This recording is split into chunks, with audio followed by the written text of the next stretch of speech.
कक्षा 10वीं में आ गए हो, पूरा सिलेबस खत्म कर लिया है, लेकिन अभी तक यही नहीं पता है कि इंग्लिश के पेपर में आता क्या है, इंग्लिश के पेपर का फॉर्मेट क्या होता है। जब भाई पता ही नहीं है तो बोर्ड परीक्षा कैसे दोगे? पता होना चाहिए ना भाई, अगर बोर्ड परीक्षा अच्छी देनी है। तो आज मैं आपको बेटा बताने वाली हूँ कि 2026 के इंग्लिश के पेपर का फॉर्मेट क्या होने वाला है। पूरा पेपर आपको मैं दिखाऊंगी कि क्या है फॉर्मेट, कैसे क्या क्राइटेरिया है, कैसे कैसे क्वेश्चंस आने, कितने क्वेश्चंस आने, और थोड़ा सा सिलेबस डिस्कशन भी लास्ट में कर लेंगे। तो प्यारे बच्चों, वीडियो में एंड तक बने रहे। वीडियो पसंद आए तो वीडियो को लाइक करें, चैनल को सब्सक्राइब करें, बेल आइकन दबाएं और कमेंट करके बताएं वीडियो कैसे लगा। कमेंट नहीं करते हो दिल टूट जाता है मेरा, नन्हा सा तो दिल है यार, समझा करो यार, शक्ल पे तरस खा लो, है ना। चलो भाई, तो शुरू करते हैं हम लोग, देखते हैं।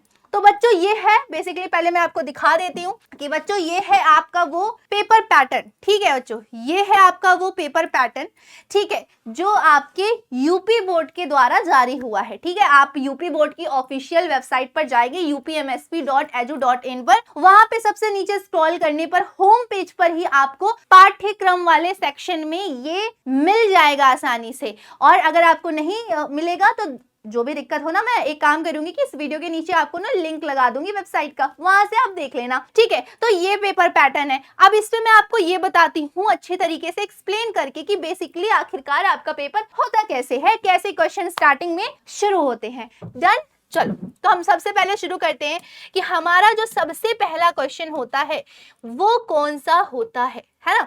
तो देखो, जब पेपर आपका शुरू होता है तो सबसे पहला पेपर आपके देखो 2 सेट में बता होता है, जिसमें से आपका होता है एक ए और दूसरा जो होता है बच्चों वो क्या होता है आपका बी। ए और बी 2 सेक्शन होते हैं। जो ए सेक्शन होता है उसमें आपके बच्चों क्या रहते हैं, उसमें आपके होते हैं बच्चों एमसीक्यू, और जो बच्चों आपका बी सेक्शन रहता है वो टोटल किस पे रहता है, सब्जेक्टिव रहता है। क्या रहता है, वो टोटल रहता है आपका सब्जेक्टिव। अब इस पर ध्यान से देखो, सबसे पहला जो आता है वो आता है आपका रीडिंग पार्ट। रीडिंग पार्ट जब शुरू होता है तो इस पे बच्चे क्या आता है, एक आपका अनसीन पैसेज आता है। क्या आता है, एक अनसीन पैसेज आता है जिसमें 3 एमसीक्यू दिए रहते हैं 3 नंबर के, और एक एमसीक्यू आता है जिसमें 3 वेरी शॉर्ट टाइप आंसर दिए रहते हैं, और एक वोकैबुलरी। वोकैबुलरी इट मींस कि इसमें या तो आपका पर्यायवाची, विलोम शब्द, या अनेक शब्दों के लिए एक शब्द, कुछ इस तरह के शब्द जो है दिए रहेंगे, antonym, synonym, one word substitution, बहुत थोड़े थोड़े छोटे छोटे से दिए रहेंगे, और ये कैरी करके चलता है 6 मार्क्स। यानी ओवरऑल जो आपके टोटल मार्क्स यहाँ से आपको गेन हुए वो कितने मार्क्स गेन हुए बच्चे, वो हुए आपके टोटल 10 मार्क्स के। ठीक है, वो टोटल कितने हुए, 10 मार्क्स। उसके बाद हम आते हैं राइटिंग स्किल वाले सेक्शन में। तो राइटिंग स्किल वाले सेक्शन में आपको आता है लेटर और एप्लीकेशन। ठीक है, लेटर फॉर्मल या इनफॉर्मल कुछ भी आ सकता है, और एप्लीकेशन। लेकिन यहाँ पे ट्विस्ट बच्चों सुन लो, ये होता है कि आपको लेटर या एप्लीकेशन दोनों को नहीं करना होता, दोनों में से किसी एक को करना होता है। अब एग्जाम टाइम पे आपको कौन सा आसान लग रहा है वो आप कर सकते हो, तो आप लेटर या एप्लीकेशन में से दोनों से किसी एक को करते हो, जो कि बेटा 4 नंबर का आता है। हाँ, जिस भी बच्चे को लेटर और एप्लीकेशन को लिखने में प्रॉब्लम है बेटा, मैंने वीडियो बना के रखी है लेटर और एप्लीकेशन को करने की ट्रिक, वो जल्दी से जाके देख लो इससे पहले की देर हो जाए, है ना। ठीक है, उसके बाद आता है descriptive paragraph, report, article writing. और बेसिकली आपका जो क्वेश्चन बनता है ना बेटा, वो आर्टिकल और रिपोर्ट से ही बनता है। डिस्क्रिप्टिव पैराग्राफ इतना ज्यादा नहीं पूछता है। ठीक है, और इस पर बेटा ना आपके हिंट दिए रहते हैं। जैसे मान लो कि मैंने आपको कोई वर्ड दिया, मैंने कहा कि बेटा ये हिंट है, इस पर लिख डालो, तो आपने उन हिंट्स का यूज करके, उन क्लू का यूज करके अपना जो भी पैराग्राफ था वो कंप्लीटली क्या कर लिया बच्चों, लिख लिया। तो इसमें भी वही होता है, और ये बेटा आता है 6 नंबर का। तो यहां से भी ओवरऑल कितने मार्क्स हो गए बच्चों, 10 मार्क्स आराम से हो गए, 10 मार्क्स आराम से यहां से बच्चों आपके हो गए। उसके बाद हम थोड़ा सा जब आगे बढ़ते हैं, तो थोड़ा सा आगे बढ़ने के बाद बच्चों आता है हमारा ग्रामर सेक्शन। ग्रामर सेक्शन में क्या होता है, 5 एमसीक्यू आते हैं ग्रामर सेक्शन में। पार्ट्स ऑफ स्पीच जिसमें बेटा noun, pronoun, adjective, verb, adverb, preposition, ये सारे होते हैं, और उसमें से मैक्सिमम एक एमसीक्यू आता है प्रीपोजिशन से। ठीक, एक एमसीक्यू आएगा टेंसेस से। ठीक है, एक एमसीक्यू आएगा आर्टिकल कौन सा, ए एंड द। एक एमसीक्यू आएगा रीऑर्डरिंग ऑफ सेंटेंसेस, जो कि बहुत आसान होगा, और एक एमसीक्यू आएगा स्पेलिंग मतलब या तो आपसे पूछेगा कि चारों ऑप्शन में गलत कौन सा है, किसकी स्पेलिंग गलत है, या तो आपसे ये पूछेगा कि इन चारों ऑप्शन में सही स्पेलिंग कौन सी है। ठीक है, तो ये क्वेश्चन एक आता है। ठीक है, उसके बाद 3 वेरी शॉर्ट आंसर आते हैं, जिसमें एक रहता है नरेशन, मतलब आपका एक्टिव पैसिव वॉइस से, एक रहता है डायरेक्ट इनडायरेक्ट स्पीच से, एक रहता है एक्टिव पैसिव वॉइस से, और एक रहता है पंचुएशन।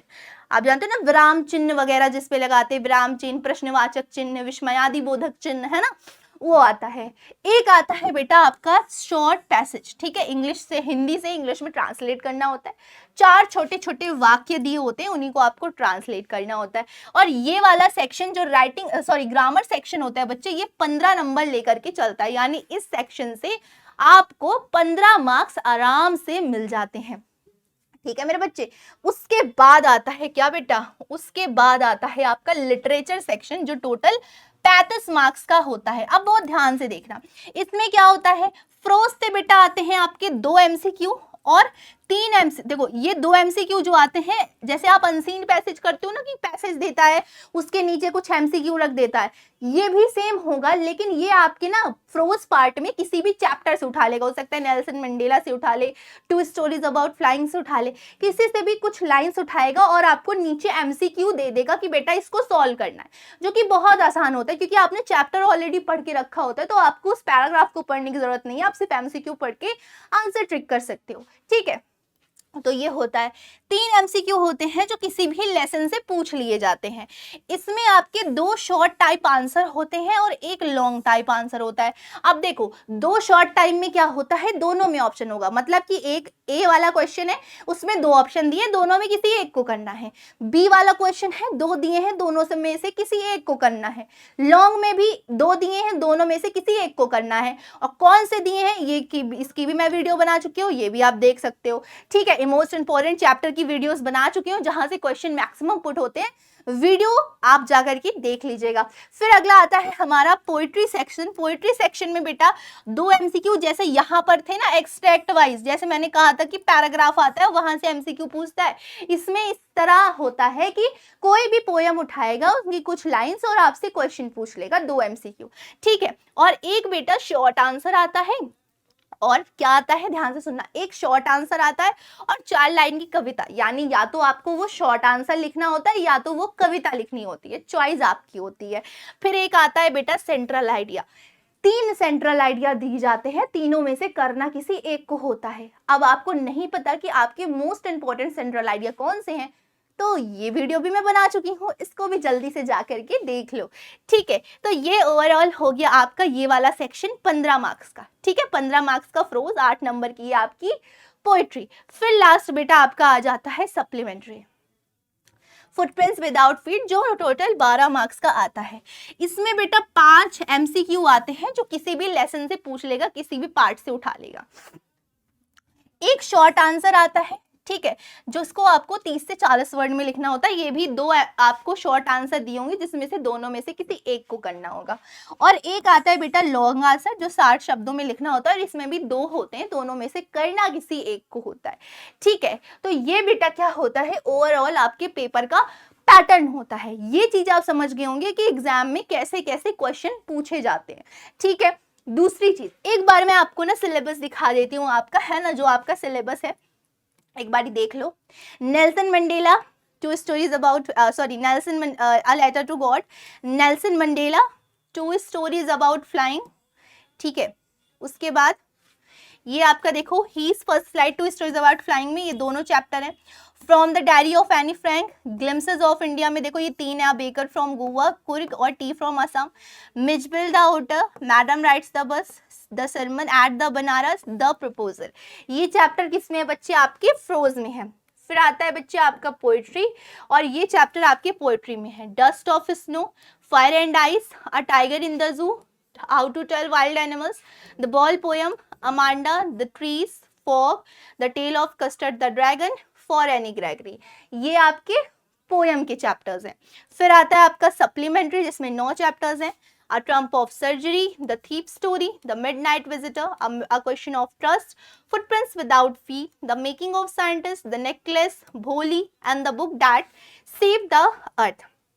तो बच्चे ये है आपका ओवरऑल पूरा का पूरा फॉर्मेट, जो आपका यूपी बोर्ड ने इस बार क्या है पब्लिश किया है।